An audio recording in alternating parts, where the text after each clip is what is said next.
É muito massa, né? Aprendesse os passos. Ponta calcanhar, ponta calcanhar, ponta calcanhar. Então, quando eu era criança, eu tinha a ideia de que a festa do carnaval era para comemorar meu aniversário. Né? Eu faço aquele que você fica virando o pé assim. A menina dos 40 passos. Frevo, ele é o rock, né, da gente. Assim. Quando tá lá no ruge, na porrada, não tem muita diferença entre uma roda de pogo do que no ruge de cirula. O frevo é um negócio que ele é uma fotografia do tempo que a gente está vivendo, né? O Nascimento, ele tinha uma frase muito maravilhosa, ele dizia: a quantidade de passos de frevo equivale à quantidade de pernambucanos que existem. Toda semana, desde o final da pandemia, que tem uma festa de frevo. Daqui a pouco a gente não vai saber mais se está numa prévia de carnaval ou se está no after. Agora, acho que é importante que isso se reflita também na política pública, né? Não que o frevo dependa da política pública, nem deve depender apenas. Eu quero entrar na folia, meu bem. Você sabe lá o que é isso? Batutas de São José, parece que tem feitiço. Batutas têm atrações que ninguém pode resistir. Um frevo desses que faz demais a gente se divertir. Deixa o frevo rolar, que eu só quero saber se você vai ficar. Ah, meu bem, sem você não há carnaval. Vamos cair no passo e a vida gozar.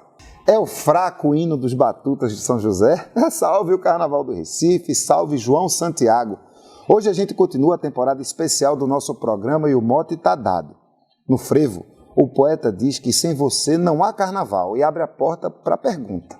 Para você, o que é imprescindível para ver o maior carnaval em linha reta da história da humanidade? O que faz do carnaval o carnaval? E quem já está aqui para jogar serpentina nesse bloco é ninguém menos do que a indiscoisável Flaira Ferro.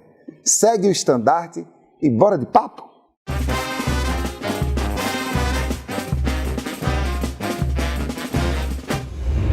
Eu sou Ivan Moraes, sou um homem branco de cabelos pretos e curtos, estou de barba preta, alguns fios brancos, óculos de grau, com armação preta arredondada, uso camisa branca de botão, camisa de manga curta, com muitos soldadinhos pretos pintados, soldadinho o inseto, não é o militar. Visto calça comprida jeans, sapato preto, estou sentado num sofá preto, atrás de mim uma estante amarela cheia de máscaras de carnaval, alguns livros, atrás de mim mesmo tem uma cabeçona de um galo. Sou jornalista, comunicador, estou vereador do Recife, só existo porque existe carnaval e ao meu lado, quem é tu, Flaira, nessa folia da vida? Salve, Ivãozinho. Eu sou, como é descoisável, né? Que eu gostei. Gostou? Vou me... Indiscoisável, aquilo que ninguém coisa. Eita! Então eu sou isso aí, indiscoisável, ninguém coisa aqui mesmo. Eu sou Flaira, nesse momento eu tô de cabelo curto, chanelzinho, tô usando um brinco verde de pedrinha de R$1 que a gente compra ali no centro da cidade. Estou usando uma camisa de tecido fino com estampa de banana, uma calça também estampada preta e branca, uma bota preta, sentada no mesmo sofá que Ivanzinho aqui, com todo esse cenário que ele falou. Ô Flairinha, e sem o que não há carnaval? Ai, sem vida, não há carnaval. Sem água, não há carnaval. Sem sonho, né? Eu acho que sonho move a fantasia que a gente escolhe, sem imaginação. Acho que tem que ter imaginação ali para poder entrar na festa, né? Eu te vendo falando assim, sem o que não há carnaval, eu fiquei pensando, seu carnaval tem o que, mulher?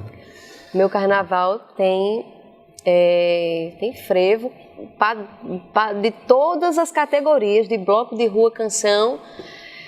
Tem muita disciplina, por incrível que pareça, porque como eu trabalho, né, no carnaval, então para você aguentar os 4 dias e chegar no último ainda com alguma voz, tem que ter uns cuidados ali, né, de autocuidado mesmo, né, tentar dormir minimamente, se alimentar legal, beber e brinca água, muito, né, desde que eu faço aniversário dia 20 de fevereiro. Então, quando eu era criança, eu tinha a ideia de que a festa do carnaval era para comemorar meu aniversário. Vê que menina autorreferente. Possivelmente era mesmo. Era já pensar, sei lá, aquela coisa de megalomaníaco, né? Sim. Assim, de que maior linha reta de tudo. Pronto, eu achava que o maior carnaval era feito para celebrar a minha vida. Porque coincidia sempre, né? Todo fevereiro tinha meu aniversário e tinha o carnaval. E na cabeça da criança, então, eu sempre brinquei, sempre achei que a festa era parte mesmo desse ato de celebrar, né, a vida. Não à toa, o que te introduz na arte também, né? Você hoje é conhecida como cantora, principalmente, mas o que te coloca no mundo da arte e da cultura é justamente o passo, né? E o frevo, eu vim aqui pensando, no caminho para cá, vinha pensando que outra manifestação cultural é tão caracterizada por essa dicotomia entre a música e a dança, né? O frevo e o passo. Talvez poucos ritmos têm um nome específico para a dança que se faz nesse ritmo, né? Sim. Como é que tu começa no passo? Tu fosse aluna de nascimento, né, velho? Como é que isso entra na tua vida? Foi te botaram para te tirar de casa? Tu que pedisse? Não, foi começou a andar, começou a frevar? Exatamente, foi um pedido de aniversário, né? Eu tava falando dessa coisa do período que eu nasci. Quando eu fiz 6 anos, eu pedi de aniversário para minha mãe, para ela me levar para o Galo da Madrugada. Porque eu via na televisão aquela coisa que é o universo lúdico perfeito, o cenário ideal para uma criança querer curtir, né? Então eu olhava assim, velho vestido de tudo quanto é coisa que não se veste ao longo do ano, criança e idoso e jovem, homem e mulher, então aquilo me chamava muita atenção e aí minha mãe atendeu esse pedido. Com 6 anos de idade. E foi para o Galo. Mamãe, eu quero ir para o Galo. Para logo o Guinness Book lá, o maior do mundo, né? Aí eu fui e eu enlouqueci, assim, eu ficava imitando as pessoas, dançando, e eu já tinha uma facilidade, uma coordenação, assim, motora, que conseguia imitar os passos da galera e automaticamente iam se formando as rodinhas, assim, ao meu redor. Eu muito pequenininha, eu tinha 6, mas tinha tamanho de 4. Então, a galera ficava impressionada. Com tu dançando. Comigo dançando ali. Aí, acabou que manhã viu, a Flaira tem jeito, né, pra coisa. Aí eu pedi uma sombrinha. Na época, R$50 era muito dinheiro, né? E era o que custava uma sombrinha de frevo na época. E eu falava, mãe, por favor, me dá uma sombrinha. Aí eu esperneei, mãe disse, não, muito caro, muito caro, muito caro. Cara da moléstia, rapaz. Aí quando foi, tinha uma amiga dela que viu eu esperneando tanto e deu a sombrinha dela. E aí eu comecei a brincar de fazer o passo mesmo ali. Veio um fotógrafo do Diário de Pernambuco, na época, bateu uma foto minha, saiu no jornal no dia seguinte, na capa do Caderno de Cultura. Era Flaira Cardoso, ainda eu usava o sobrenome de minha mãe. Flaira Cardoso, a menina dos 40 passos. Era uma coisa assim, uma legenda bem sensacionalista para poder dar pauta ali dos Isso porque tu tava no Galo. Porque eu tava imitando as pessoas dançar, né? E aí, decidi então, manhã percebeu, acho que Flaira leva jeito para dançar. E aí aconteceram várias sincronicidades aí. Uma delas foi que a gente tinha uma vendinha lá perto de casa que vendia de tudo, ovo, verdura, e aí num belo dia minha mãe foi comprar ovo, aí vinha um jornal enrolado novo, tinha um pedacinho lá dizendo Escola Municipal de Frevo, inscrições abertas, vagas limitadas, telefone e tal. Aí mãe ligou, e aí a Escola Municipal de Nascimento do Passo, né, que era na época chamado Maestro Fernando Borges, e aí eu me matriculei, né, ela foi lá, me matriculou, e desde então eu comecei a ser aluna assídua, né, de Nascimento do Passo. A partir dali fui participando dos concursos de dança, e fui ganhando alguns prêmios, e aí fui entendendo que aquilo podia virar trabalho, né, profissão mesmo, e por aí foi. Rapaz, é importante a gente até lembrar, nem todo mundo sabe que o Recife tem uma escola pública de frevo, né? A escola de frevo continua funcionando, as aulas continuam sendo gratuitas. A gente tem até, Flaira, brigado, entre aspas, enfim, cobrado muito da prefeitura que dê mais atenção a essa escola, sabe? Sim. Uma escola que até passou por uma reforma recentemente, melhorou um pouco a questão da acessibilidade.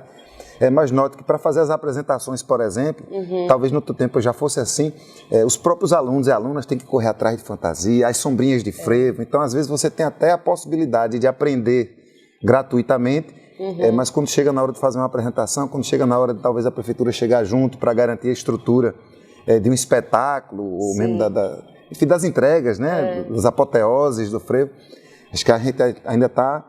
A gente elogia as coisas que estão dando certo, mas sempre está querendo mais, né? Como é que era a escola naquele tempo para tu? Naquele tempo, a escola de frevo ela era realmente o principal espaço de formação do passista e o que eu achava mais legal é que não era só a coisa da dança, do método mesmo que Nascimento tinha criado, mas tinha a parte de confecção das sombrinhas, então todo mundo tinha que aprender a confeccionar as sombrinhas, porque se no meio da dança ela quebrava, você sabia qual era o pino, sabia costurar, a gente aprendia a bordar estandarte, aprendia todo o trabalho necessário assim, para você dançar, se apresentar e fazer daquilo uma forma de sustento. Assim. Então, agora assim, eu lembro das apresentações, a gente não tinha cachê, né? Então ia dançar e tinha aquela coisa assim, dança por um copinho de iogurte, um copinho de suco e um pãozinho com queijo, sabe? Um pãozinho com manteiga. Era assim, tinha esse estímulo, mas que eu acho que era muito importante que tivesse uma coisa remunerada. Era uma escola para as crianças, tinha que ser uma coisa muito mais de treinar, né, de se recrear, mas às vezes a gente era contratado por lugares onde você estava ali prestando também um serviço, né? Então eu acho que é legal pensar também, até para construir uma ideia, uma formação de que é possível viver de dança, porque isso é muito difícil. Hoje em dia, agora a gente tem, né, uma universidade de dança na Universidade Federal, se abriu o curso, já tem várias pessoas aí que estão se profissionalizando, mas na minha época não tinha. Então, era sempre assim, você estuda, você aprende o passo, mas até certo momento você vai ter que escolher uma profissão. De fato, qual é a sua profissão, né? Então, isso para mim foi... Tanto que eu fui fazer jornalismo na época que eu tive que prestar vestibular, porque não tinha ainda nada de dança ou não tinha um olhar, um direcionamento para você viver como um fazedor de cultura na cidade, assim, né? Era sempre tudo muito mambembe, uma coisa muito mais à margem, né, das coisas oficiais, formalizadas de emprego na cidade, né? Então, nesse sentido, eu acho que é importante valorizar as apresentações, os artistas, né? Mas era uma escola, assim, com muitas coisas por melhorar, só que, para mim, o principal era ter um mestre vivo ali, sabe? Como referência. Hoje em dia, eu sei que alguns professores são meus amigos e eles são discípulos de Nascimento do Passo, mas o método de Nascimento, hoje em dia, não é mais um pré-requisito nas aulas, né? E o que, para mim, era muito incrível era poder ver a figura que criou o método, a forma como ele pensava o movimento, a forma como ele tinha construído a dinâmica de uma aula, sabe? Assim, de começar aquecendo e depois ir para os improvisos, né? Isso para mim era muito, muito potente e eu sinto que essa geração que vem, a gente está mais ausente de mestres de frevo que venham dessas gerações aí, né? A gente tem hoje Zenaide Bezerra, que é a nossa referência viva aí, a Adriana no Passo, Wilson, que são discípulos de Nascimento também, Otávio, mas uma geração ainda mais nova, né? Então, acho que o barato da escola era isso. Tu já fizesse aula de frevo lá alguma vez? Ou já Eu fiz uma vez há muitos anos para ver como era. Sim. E todo ano eu digo que vou me matricular lá e não me matriculo. É um super exercício físico, assim, a coordenação incrível. O frevo é muito completo, eu considero uma das Eu já tive algumas aulas de frevo com uma companheira que, enfim, dava aula e de vez em quando ela me dava aula também. E, enfim, é muito massa, né? Aprender os passos. Ponta cocar. Qual os passos que tu já aprendeu? Eu faço aquele, eu não sei todos os nomes, né? Eu faço aquele que você fica virando o pé assim.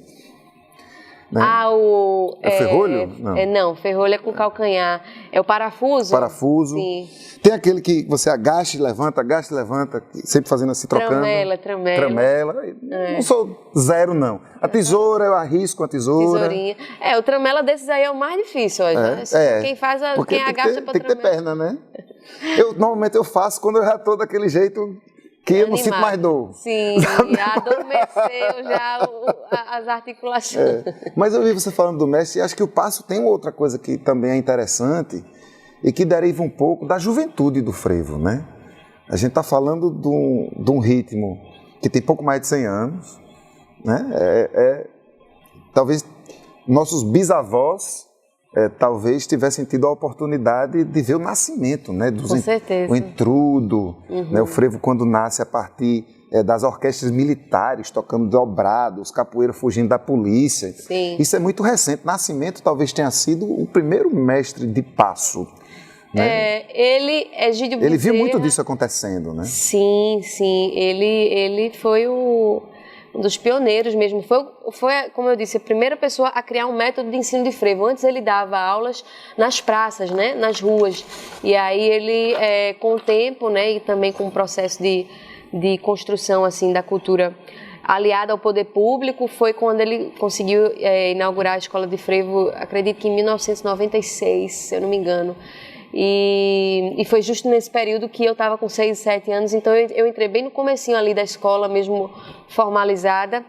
E Nascimento, ele realmente foi ele teve a inteligência, porque ele era um cara semi-analfabeto, amazonense, ele veio clandestino num navio, bateu em Recife, ficou, morou na rua, trabalhou como engraxate, até que ele conseguiu uns trocados, foi morar num quartinho que ele alugava, que era por trás do Clube Vassourinhas.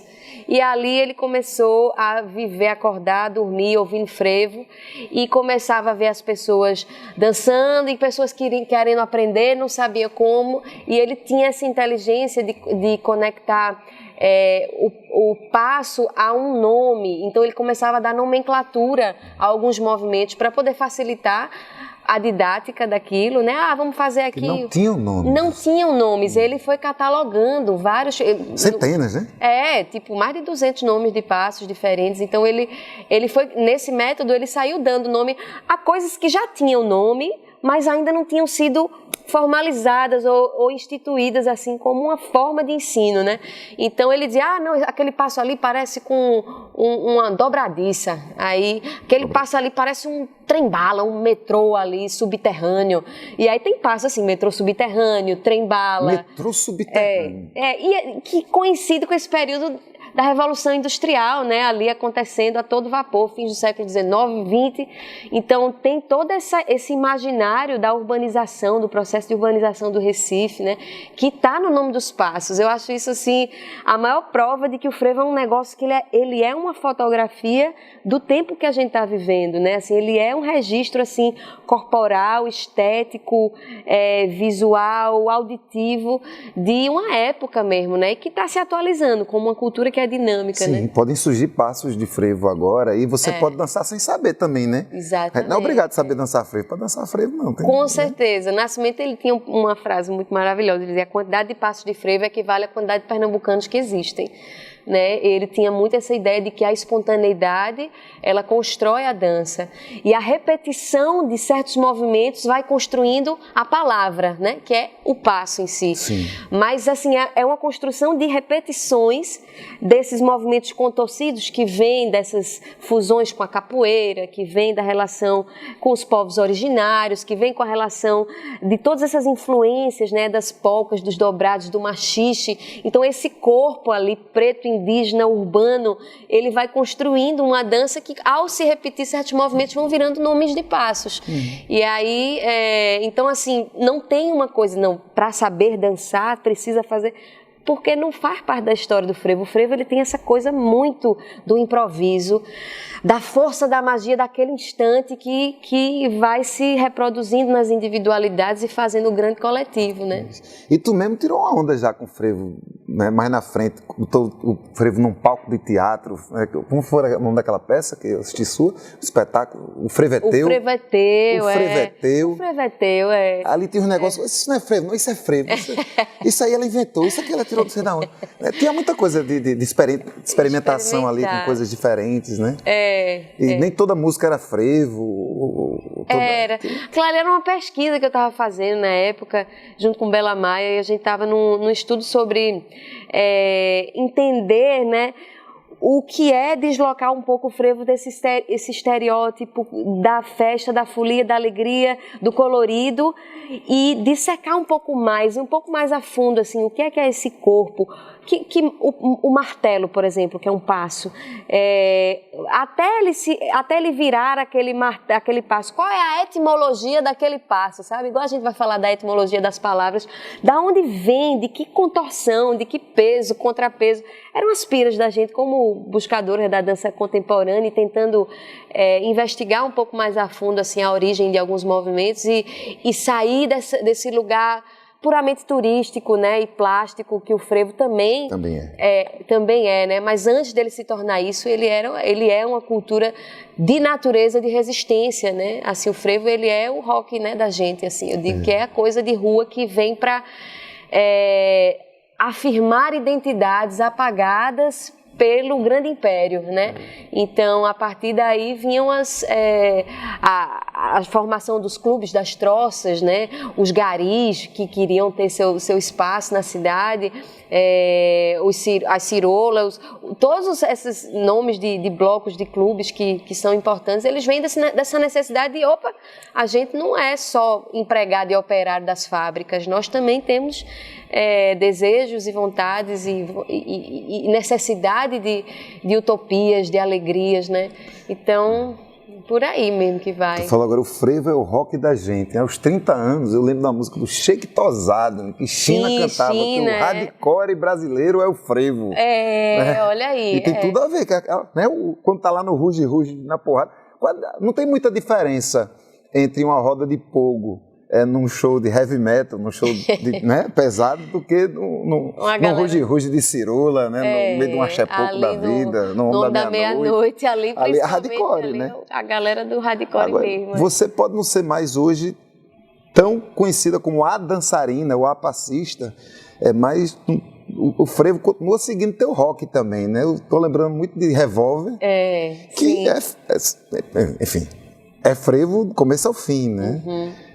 E aí, até o nome dos passos aparece na letra da música. Quem vai dizer que não vai ter mais frevo, ferrolho, abre alas, isso tu vai carregar contigo para sempre, né? Não tem como. Essa música, eu bebi muita influência também, né? De China, Canibal ali com a Devotos, com o próprio Alceu Valença, que talvez seja o principal aí, né, nos anos 70 ali, com vários discos de frevos e psicodelias que eu bebi nessa fonte, e também um desejo muito grande, né, acho que de atualizar o assunto, porque eu acho que a gente precisa falar de outras coisas para além do contexto saudoso, da coisa assim, a gente tem que falar do que está acontecendo. E eu lembro que quando eu compus essa canção, estava naquela época lá de Dória querendo dar farinata para a galera, né?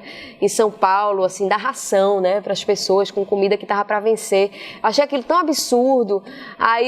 E também os bolsominions tudo querendo botar, armar a população. Então, o nome da canção era meio que um reflexo político daquele momento. Então, Revólver, né? O meu revólver não é uma arma, é um estado de espírito, né?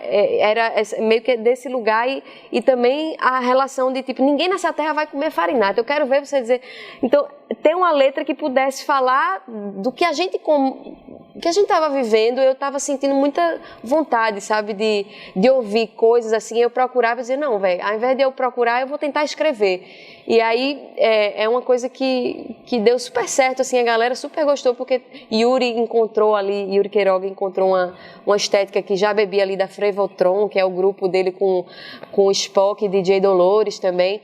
Então, no fundo, acho que essa música, ela é desdobramento de muitas pessoas, de muitas referências que foram chegando, e aí eu botei a boca no trombone. Todo mundo hoje em dia gosta de dançar que só essa música, e enquanto pedir eu tô dançando. É massa. O frevo, que é um ritmo recente, 100 e poucos anos, mas que tem um estereótipo de coisa antiga, porque as letras de frevo, especialmente o frevo de bloco, né, que é um frevo que veio depois, inclusive, do frevo de rua, né, é um frevo mais recente ainda, que bebe nas marchinhas e que se remete muito ao passado, mas agora a gente percebendo ele, e não é de agora, naturalmente, mas a gente percebendo ele como música contemporânea e também vanguarda, inclusive nos assuntos de que trata. A gente não precisa estar o tempo todo fazendo frevo, nem lembrando do passado, nem falando só de frevo. O frevo pode falar, sim, de protesto, de luta, de dizer que a gente quer comida de verdade para todo mundo poder comer legal, de dizer que a alegria é também uma forma de lutar, né? Uma forma de fazer as coisas ir para frente. Né? E uma forma da gente poder escutar frevo o ano todo também, né? Conseguir em casa, em qualquer época do ano, universalizar mais assim, a ideia de que o frevo não está só ligado a um contexto, né? Assim como a gente já consegue isso com o samba, por exemplo, e outras danças populares, que elas possam transpassar essas barreiras dos calendários, né, do governo, assim. Eu acho que a gente é uma forma de trazer outros assuntos para as temáticas, para as letras, é uma forma de trazer o frevo por mais tempo no ano, né, assim, eu sinto assim. Sabe o que eu acho que fez isso também? A pandemia. A gente passou 2 anos sem carnaval, né? Sim. A gente teve um que não teve de jeito nenhum e teve outro que não podia ter na rua, mas teve pequenas festas, umas coisas mais assim, já na saída da pandemia. E aí o que é que eu percebi? Vê se eu estou viajando. Nesse que não teve direito, esse que foi o segundo carnaval da pandemia, o Rio de Janeiro tinha feito um carnaval, um carnaval depois do carnaval, enfim, um carnaval fora de época. E quando começou a poder ter festa aqui, acho que já era agosto, começou de repente a ter festa de carnaval. Uhum. E não parou mais, Flávia. Não parou. Toda semana, desde o final da pandemia, que tem uma festa de frevo. Agora, acho que é importante que isso se reflita também na política pública, né? Não que o frevo dependa da política pública, nem deve depender apenas. Mas eu entendo que o poder público tem a obrigação também de fomentar o que traz para a gente não apenas representatividade, mas para muita gente também emprego e renda, né? Não, com certeza. E tem também a questão de alguns agentes da cultura que foram se atualizando também. Por exemplo, a Orquestra Malassombro, né, fundada ali por Rafa Marques, que teve a iniciativa, assim, um menino super jovem, já angariando aí vários arranjos de frevos e gravando muitas composições.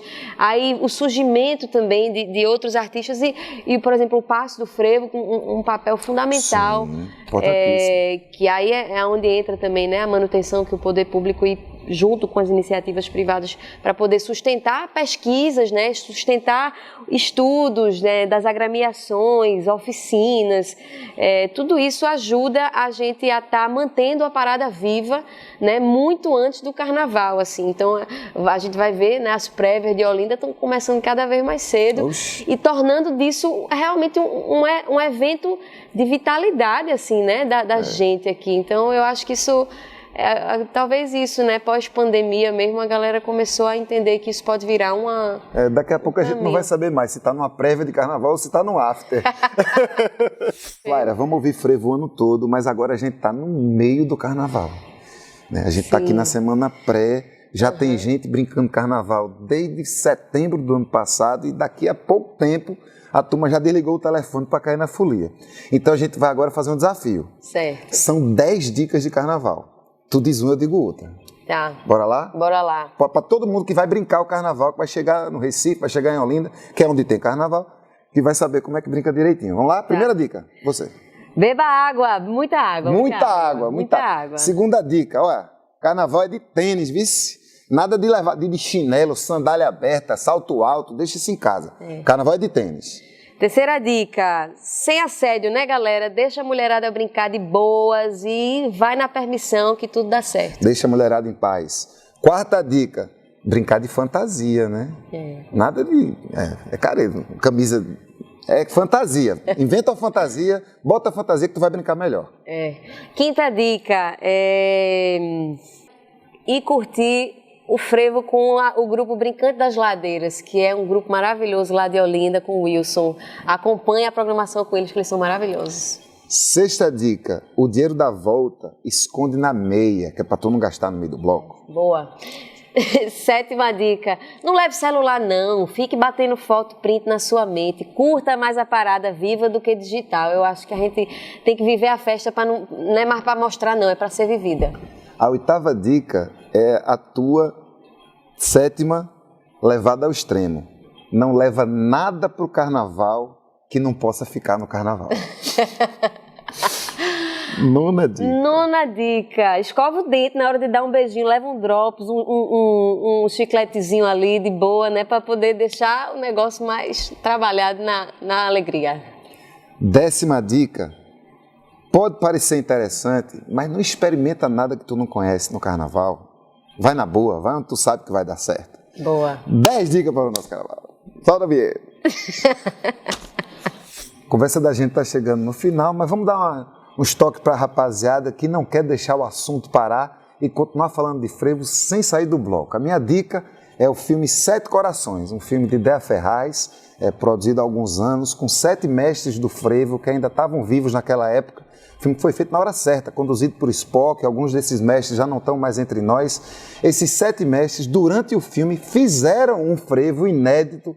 É um filme difícil de achar, te vira, dá teus pulos e procura assistir. Qual é a tua? Lindo.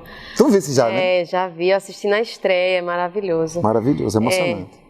Olha, eu tenho algumas coisas para indicar aqui. Eu acho que tem alguns podcasts. Eu gosto muito do podcast Espalhando Brasa, que é feito recente pelo Passo do Frevo. Tem também o podcast Museológicas, com vários episódios sobre carnaval, assim, para elucidar a história, assim, do carnaval de um lugar muito rico, assim, de informações. Tu vai dar outra dica e eu dou outra? Não, essa aí já foi. Eu já dei a minha já. Tá. Eu tenho 5 programas para dar dica, eu tenho 4 programas para dar dica, eu tô guardando. Então, deixa eu dar a dica aqui também. Tem um canal no YouTube que eu adoro, que é o de Otávio Bastos, que é o Mexe com Tudo, que tem várias... são vídeos curtos, assim, dele contando a história do Passo, né? Assim, ele é maravilhoso. E tem também os livros de Rita de Cássia, a literatura dela toda. Tem um livro que é Máscaras do Tempo, esse aí é livro de cabeceira para quem gosta de carnaval. Compra, bota aí, porque é muita coisa legal que ela já escreveu aí, desde a época do carnaval colonial até os carnavais de hoje. Então, é isso, muitas dicas boas para manter o carnaval vivo dentro da gente. Hoje vive demais, valeu, Flaira. Todas essas dicas, a gente vai colocar as referências na descrição do programa, que fica no ar, para você que está ouvindo aqui depois poder procurar. O desfile não, o programa de hoje está chegando no fim, só o carnaval que não acaba nunca. Meu povo, esse programa, o Bora de Papo, é uma produção do mandato do vereador Ivan Moraes, esse que nos fala. Tem a pesquisa e produção de Catarina de Angola, a captação de sons e imagens é de Anderson Stevens, Beto Figueiredo e Roberta Cardoso, a iluminação de Erivaldo Rocha, a fotografia de Anderson Stevens, quem fez a edição e finalização foi Roberta Cardoso, a identidade visual é de Otávio Rego, a logística de Valcir Pereira, o roteiro e a apresentação de Ivan Moraes, e essa temporada conta com o luxuosíssimo apoio da Casinha Produções. Beijo grande, gente. A gente volta amanhã. Amanhã já é amanhã já. É amanhã já é amanhã já. Já é. Já é.